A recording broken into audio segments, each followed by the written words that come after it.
کہ جنت کی باؤنڈری ان چیزوں سے گھیری گئی ہے جو آپ کو کرنے میں بہت اچھا لگتا ہے، کرنے میں بہت مشکل لگتا ہے، وہ جنت کی باؤنڈری ہوتی ہے۔ مثال کے طور پر فجر، صبح اٹھنا اور فجر پڑھنا یہ مشکل کام ہے، یہی آدمی جنت میں جائے گا۔ تو پتہ چلا کہ مشکل سے جنت کی باؤنڈری گھیری گئی ہے۔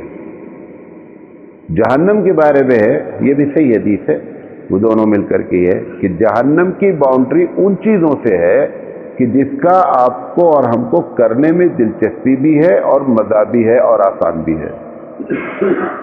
جب وہ کام آدمی کرتا ہے تو جہنم میں کیا ہوتا ہے؟ چلا جاتا ہے۔ اب یہاں کہا جا رہا ہے کہ رمضان جب شروع ہوتا ہے تو جنت کے دروازے کھول دیے جاتے ہیں، مطلب جنت میں جانے والے کام جو ہے نا وہ رمضان میں بنسبت عام دنوں کے آسان تر ہو جاتے ہیں۔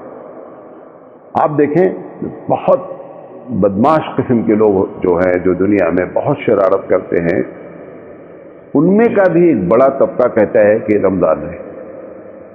جب وہ گناہ کا ارادہ کرتا ہے، گناہ کی بات ہوتی ہے تو بولتا ہے نہیں رمضان چل رہا ہے۔ جو بغیر ٹی وی سیریل کے زندہ نہیں رہتے ہیں تو ان کو چلانا ہی چلانا ہے، وہ رمضان میں کہتے ہیں نہیں رمضان بھر نہیں چلانے کا ہے۔ تو جتنے بھی مشکل کام تھے جنت والے، اچھا اب جنت والا مشکل کام تھا صبح اٹھنا ہے، نماز پڑھنا ہے، ایک بڑی تعداد جو سال بھر قرآن نہیں اٹھاتی ہے وہ رمضان میں اٹھا لیتی ہے۔ تو جنت کے دروازے کھولنے سے مراد یہی ہے کہ جنت میں جانے والے اعمال جو ہے وہ بنسبت عام دنوں کے کیا ہوتے ہیں؟ آسان ہو جاتے ہیں، اور جہنم میں لے جانے والے اعمال عام دنوں میں جو آسان ہوتے ہیں اس کے باوجود بھی وہ بندہ کرتے ہوئے کیا کرتا ہے؟ گھبراتا ہے اور ڈرتا ہے۔ وجہ کیا ہے؟ جو خراب کام کرواتا ہے اس کا ایک بڑا سبب جو ہے وہ شیطان ہے۔ شیطان کو قید کر دیا جاتا ہے۔ اس کو یہ بھی سمجھ لے کہ اگر شیطان سب قید رہتا ہے تو پھر بھی شرارت کیوں ہوتی ہے؟ بس جب شیطان جو ہے وہ قید ہو گیا ہے تو اس کی دو وجہ ہیں۔ ایک وجہ یہ ہے کہ ہر کام شیطان ہی نہیں کراتا ہے، کچھ انسان میں بھی شیطان ہوتے ہیں، وہ نہیں قید ہوتے ہیں۔ قرآن قل اعوذ برب الناس میں جہاں کہا گیا وہاں یہ بات کہی گئی کہ اللہ تعالیٰ میں پناہ مانگتا ہوں شیطانوں سے، اور ان شیطانوں سے بھی جو انسان کی شکل میں ہیں۔ تو پتہ چلا کہ انسان کے اندر بھی شیطانی صفت والے موجود ہوتے ہیں، وہ نہیں قید ہوتے ہیں۔ ایک تو یہ جواب ہے، اور دوسرا جواب ہے کہ اس حدیث کے علاوہ دوسری جگہ بھی ہے کہ بڑے بڑے شیطان قید کیے جاتے ہیں، پھٹکر جو ہے نا وہ نہیں، بچے جو چھوٹے ہیں، جو بڑے لیڈر ٹائپ ہے نا شیطان، ان کو قید کیا جاتا ہے۔ اور تیسرا جواب اس کا یہ ہوتا ہے کہ جو 11 مہینے شیطان نے اپنا ایکٹنگ کر رکھی تھی، اپنا جو ہم کو پریشان کر رکھا تھا، اس کے اثرات ابھی باقی رہتے ہیں۔ جیسے آپ نے کبھی دیکھا ہوگا ریلوے میں وہ ایک انجن جو ہے وہ ایک بوگی کو کبھی کھسیٹتا ہے اور پھر دھکا مار کے چھوڑ دیتا ہے، انجن نہیں رہتا اس میں، اس کو جا کر کہیں شفٹ ہونا ہوتا ہے دوسرے میں، اس میں انجن نہیں رہتا، لیکن یہ جو دھکا مارا ہے اس کی وجہ سے وہ 400-500 میٹر جو ہے وہ اپنے آپ خود چلا جاتا ہے۔ ایسے وہ اب انجن نکل گیا ہے شیطان والا، وہ دھکا جو دیا 11 مہینے نا، یہ اس کے اثرات مرتب ہو رہے ہیں۔ یہ بھی ایک وجہ ہو سکتی ہے۔ بہرحال تو جنت کی اصل مقصود ہے ہر عبادت کی، وہ رمضان میں آسان تر ہوتی ہے۔ دوسری روایت ہے، یہ بھی بخاری کی روایت ہے، اللہ کے رسول صلی اللہ علیہ وسلم نے فرمایا کہ من صام رمضان ایمانا و احتسابا غفر له ما تقدم من ذنبه، رواه البخاری، کہ جس آدمی نے روزہ رکھا، یہ آپ کو ایک جملہ اور بولتا ہوں، اس کو بھی یاد رکھیں، ہر فضیلت کنڈیشنل ہوتی ہے۔ کیا بولا میں؟ ہر فضیلت کنڈیشنل ہوتی ہے۔ جو لوگ فضیلت کی کنڈیشن کو نہیں سمجھتے وہ ہمیشہ دھوکہ کھاتے ہیں۔ کوئی بھی فضیلت بغیر کنڈیشن کے نہیں ہوتی ہے۔ جیسے جس نے لا الہ الا اللہ کہا جنت پہ جائے گا، کنڈیشن ہو سکتا ہے کبھی وہی لکھی ہو اور کبھی دوسری جگہ پہ لکھی ہو۔ دوسری جگہ کیا لکھا ہے کہ جو آدمی گناہ کبیرہ سے بچتا ہو، وہاں پہ کنڈیشن لگا دی گئی ہے۔ ایسے ہی ہر فضیلت کنڈیشنل ہوتی ہے، کبھی اسی مقام پر ذکر ہوتی ہے اور کبھی اس ٹاپک سے ریلیٹڈ جب دوسری حدیثیں اکٹھا کی جاتی ہیں وہاں سے ملتی ہے۔ بہرحال ہر فضیلت مشروط ہوتی ہے، کنڈیشنل ہوتی ہے۔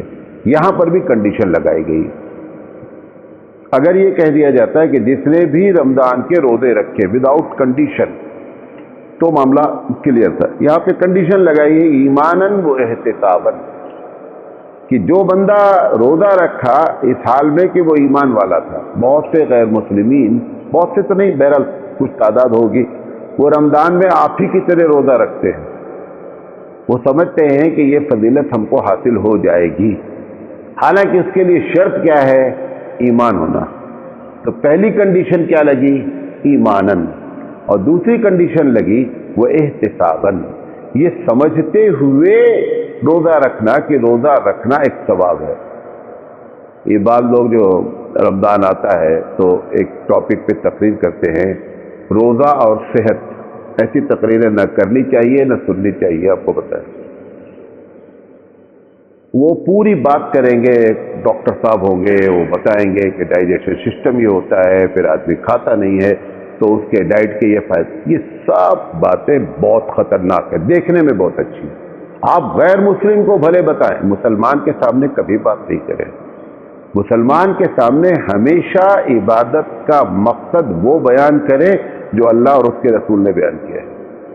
اللہ نے کیا کہا؟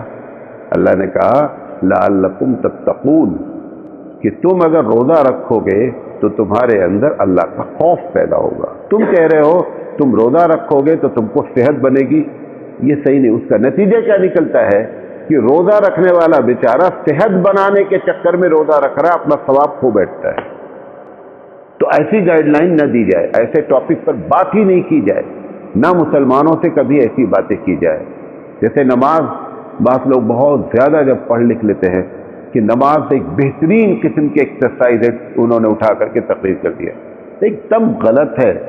قرآن کریم نے نماز کو کہا ہے کہ اقم الصلاۃ لذکری، نماز قائم کرو میری یاد کے لیے، نماز قائم کرو تاکہ تم ایکسرسائز کرو، یہ نہیں کہا ہوتا ہے۔ لہذا موافانی رحمۃ اللہ علیہ اس پر بہت سخت بات کرتے ہیں کہ کبھی بھی اللہ کے بتائے ہوئے مقصد سے ہٹ کر کبھی بھی نہ ایسی باتیں لکھنی چاہیے اور نہ ایسی باتیں کہنی چاہیے۔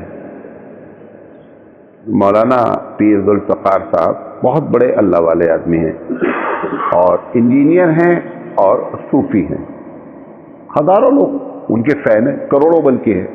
انہوں نے ایک تقریر میں ایک بات کہہ دی، اور وہ تقریر مجھے بھیجا ایک صاحب نے، کہ جو لوگ نماز پڑھتے ہیں ان کے چہرے پہ رونق ہوتی ہے۔ انہوں نے اس کو کیا کیا، اس بات کو، کہ رونق ہونے کی وجہ یہ ہے کہ جب آدمی سجدے کی حالت میں ہوتا ہے تو بلڈ سرکولیشن نیچے کی طرف بہت تیزی سے ہوتا ہے، جس کی وجہ سے چہرے پہ رونق ہوتی ہے۔ یہ جملہ انہوں نے بول دیا تقریر میں۔ ایک صاحب نے مجھ سے کہا کہ مولانا جس دن سے تقریر سنی ہے اب لمبا سجدہ کر رہے ہیں تاکہ بلڈ سرکولیشن دیر تک ہوتا رہے۔ اب دیکھیے کتنا گڑبڑ معاملہ ہوا ہے۔ اللہ نے کہا سجدے کے بارے میں کیا کہ وسجد واقترب، سجدہ کر لیجئے گا آپ لوگ، ایک وسجد واقترب، سجدہ کر اور اللہ کی قربت نصیب کر۔ تم نے کہہ دیا سجدہ کر اور سرکولیشن بڑھا، ایسی باتیں نہیں کریں۔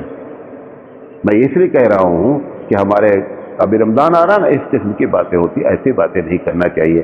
اللہ کے رسول نے یہاں پر احتساباً کی بات کہی ہے کہ آپ کی نیت کیا ہونی چاہیے کہ یہ میں اللہ کے اس کے رسول کے فرمان کے مطابق روزہ رکھ رہا ہوں، اللہ تعالیٰ سے حساب یعنی ثواب کی نیت سے روزہ رکھا جائے۔ میں بات اپنی سمجھا پایا، اس کے علاوہ کوئی دوسری نیت نہیں کریں۔ ڈائٹ فائٹ یہ سب بیکار بکواس باتیں ہیں، ایسی باتیں عبادت کے ساتھ نہیں جوڑنی چاہیے۔ اب اس کے بعد کہا گیا کہ غفر لہ ما تقدم من ذنبہ، اس کے جو بھی گناہ ہیں اگلے سب معاف ہو جاتے ہیں۔ بعض لوگوں نے پچھلے کا بھی ذکر کیا، اگلے پچھلے، یہ بھی یاد رکھیں جی، جتنے بھی گناہ معاف ہوتے ہیں یہ سب گناہ صغیرہ ہیں، کبیرہ کبھی نہیں معاف ہوتے ہیں۔ یہ بھی ہم نہ بتا کر کے جملے کو ہم پبلک کو کنفیوز کرتے ہیں۔ وہ سمجھتا ہے جب میں روزہ رکھ لیا تو اب سارے ہمارے گناہ معاف ہو گئے، میں ایک دم پیور ہو گیا، نہیں، گناہ کبیرہ توبہ کرنا پڑتا ہے، شرمندگی اختیار کرنی پڑتی ہے، نہ کرنے کا ارادہ کرنا پڑتا ہے۔ کتنی باتیں بولا؟ 3 باتیں۔ جب یہ ہوتا ہے تب گناہ جو ہے وہ گناہ کبیرہ معاف ہوتے ہیں، محض نیکی کے کرنے سے گناہ کبیرہ معاف نہیں ہوتے ہیں، یہ بات یاد رکھیں۔ حج کے بارے میں جو کہا گیا ہے کہ آدمی ایسے ہے جیسے اپنی ماں کے پیٹ سے پیدا ہوا، صحیح حدیث ہے، صحیح حدیث ہے، اس میں بھی اللہ تعالیٰ اپنے حقوق کو معاف کرتا ہے، بندے کے حقوق کبھی نہیں معاف ہوتے۔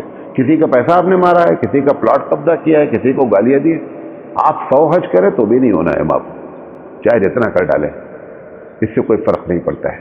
تو یہاں پر بھی جو ہے اس سے مراد گناہ صغیرہ ہے۔ دوسری حدیث، یہ تو روزہ رکھنے کے بارے میں، دوسری روایت بخاری کی ہے کہ من قام رمضان ایمانا واحتسابا غفر له ما تقدم من ذنبه، کہ جس آدمی نے رمضان میں قیام کیا، قیام سے مراد کوئی بھی نفل نماز ہو سکتی ہے، ضروری نہیں ہے اس سے تراویح ہی ہو، تہجد بھی ہو سکتا ہے، تراویح بھی ہو سکتی ہے، مختلف قسم کی نفل نمازیں ہو سکتی ہیں۔ رمضان کی سب سے اچھی عبادت جو ہے نا وہ نماز ہے، یہ بات یاد رکھیں۔ وجہ کیا ہے؟ آپ جتنی بھی دوسری عبادت کریں، مثال کے طور پر تسبیح پڑھیں، وہ بھی عبادت ہے، میں نہیں کہہ رہا، لیکن ان تمام میں جو ٹاپ کی عبادت ہے وہ کیا ہے؟ وہ نماز ہے۔ وجہ کیا ہے؟ وجہ یہ ہے کہ نماز کے علاوہ کسی بھی عبادت میں قرآن نہیں پڑھا جاتا۔ نہیں سمجھے میری بات؟ بھائی رمضان نماز جب آپ پڑھیں گے تو نماز مکمل ہی نہیں ہوگی بغیر قرآن پڑھے ہوئے۔ آپ کسی کو 10 روپیہ دے دیں، کوئی قرآن کی آیت پڑھ کر دینا ضروری نہیں ہے۔ آپ تسبیح پڑھ رہے ہیں، تسبیح پڑھنے کے لیے کوئی قرآن کی آیت پڑھنا کریں۔ تو نماز جو ہے نا وہ تمام عبادتوں پر بھاری ہونے کی بنیادی وجہ یہ ہے کہ اس میں کیا کیا جاتا ہے؟ اس میں قرآن کریم پڑھا جاتا ہے۔ ایک روایت اور نقل کر کے بات اپنے، ایک ابن ماجہ کی روایت ہے اور ایک دم صحیح روایت ہے، سلسلہ تو صحیح ہے، ہمیں بھی اس کا ذکر کیا گیا ہے۔ اللہ کے رسول صلی اللہ علیہ وسلم فرمایا کہ جب پہلی رات ہوتی ہے تو شیطان کو قید کر، ایک ہی حدیث ہے جس میں 4-5 باتیں ہیں، کہ جب پہلی رات ہوتی ہے تو شیطان کو قید کر دیا جاتا ہے۔ دوسرا ہے کہ جہنم کے سارے دروازے بند کر دیے جاتے ہیں۔ تیسرا جملہ ہے کہ جنت کے سارے دروازے کھول دیے جاتے ہیں۔ یہاں تک تو جو اوپر بات آئی تقریباً وہی بات۔ پھر ایک پکارنے والا پکارتا ہے، حدیث میں آتا ہے کہ ایک منادی کرنے والا پکارتا ہے کہ اے بھلائی کے کرنے والوں آگے بڑھو، کیونکہ بھلائی میں جو بھی رکاوٹ تھی وہ سب رکاوٹ اللہ نے دور کر دیا ہے۔ بھلائی کے کرنے والوں آگے بڑھو، کیونکہ بھلائی میں جو چیز رکاوٹیں تھیں وہ ساری رکاوٹیں رب ذوالجلال نے تمہارے لیے ہٹا دیا ہے تاکہ بھلائی کا کرنا کیا ہو جائے؟ آسان ہو جائے۔ پھر کہتا ہے اسی حدیث میں، وہی پکار کر بندہ کہتا ہے کہ اے برائی کے کرنے والے رک جا، کیونکہ برائی کرنے کے لیے جو چیزیں تجھے ابھارتی تھی پروردگار عالم نے اس کو قید کر رکھا ہے، وہ شیطان ہے۔ لہذا ایسے موقع پر جو ہے وہ بندہ اگر رمضان میں برائی کرتا ہے تو اس کا مطلب یہ بدبختی کی انتہا پر ہے۔ یہ بھی آپ کو بتا دیں، ایک روایت ہے کہ جس میں کہا گیا ہے کہ ترمذی شریف کی روایت ہے کہ وہ آدمی خاک آلود ہو، خاک آلود سے مراد ہوتا ہے کہ وہ آدمی ذلیل و خوار ہو جائے، جس اللہ کے رسول نے فرمایا کہ دخل علیہ رمضان، کہ رمضان کا مہینہ اس کو ملا، ثم انسلخ، اور رمضان گزر گیا اور اس کی مغفرت نہیں ہوئی۔ آپ نے فرمایا کہ یہ بدبخت شخص ہے، کیونکہ جس مہینے میں اتنی زیادہ اللہ تعالیٰ کی رحمت ہو، مغفرت ہو، ساری سہولتیں نیکی کرنے کی ہو، ساری بندشیں کر دی گئی ہوں گناہ سے روکنے کی، اور اس کے باوجود بھی ایک مسلمان اور ایک مومن اپنے آپ کو جنت کا مستحق نہ بنائے، تو اللہ کے رسول فرما رہے ہیں کہ بڑا ذلیل شخص ہے یہ۔ جبریل علیہ السلام نے بھی ایک روایت ہے اسی طریقے کی کہ اللہ کے رسول نے فرمایا کہ جبریل نے کہا آمین، بہت مشہور حدیث ہے۔ تو تین بات ہے، اس میں ایک ہی بات بتائی گی کہ اللہ کے رسول نے بھی آمین کہا۔ صحابہ نے پوچھا اللہ کے رسول یہ آمین کس بات پر ہے؟ نبی کریم صلی اللہ علیہ وسلم نے فرمایا کہ جبریل آئے تھے، وہ کہہ رہے تھے کہ بڑا بدبخت شخص ہے، بعودہ کا لفظ استعمال ہوا ہے، کہ بڑا بدبخت شخص وہ ہے کہ جس کو رمضان کا مہینہ ملا اور پھر بھی وہ جنت میں داخل نہیں ہو سکا. سمجھے؟ جیسے آپ یہ کہیں کہ بہت ایگزام میں سب کو کاپی کرائی جا رہی تھی، یار تم پھر بھی فیل ہو گئے. اس کو زیادہ لوگ لعنت کی، وہاں پہ تو کچھ تھا ہی نہیں، نوٹ بک اور بک دے کر کے تم کو نقل کرائے گی، پھر بھی تم فیل ہو گئے، تو اس کو زیادہ لعنت پڑتی ہے. ایسے ہی مومن کے لیے کہ ساری سہولتیں نیکی کی، روکنے والے گناہوں سے ساری چیزیں اللہ نے تمہارے لیے ہمارے لیے مہیا کیا، اور اس کے باوجود بندہ جنت میں نہیں گیا، تو یہ بڑے افسوس کی بات ہے. لہذا رمضان کو یہ سمجھ کر گزارنا ہے. انشاءاللہ زندگی نہیں تو کل ہم بات کریں گے کہ رمضان گزارا کیسے جائے، کہ یہ ہمارے اوپر لیول نہیں لگے، بلکہ یہ لیول لگے کہ اس نے نیکی کی ہے اور جنت کا مستحق ہے. اللہ نے چاہا تو انشاءاللہ کل گفتگو کریں گے. وآخر دعوانا ان الحمدللہ رب العالمین. سبحان اللہ وبحمدہ، سبحانک اللہم وبحمدک، اشہد ان لا الہ الا انت، استغفرک واتوب الیک.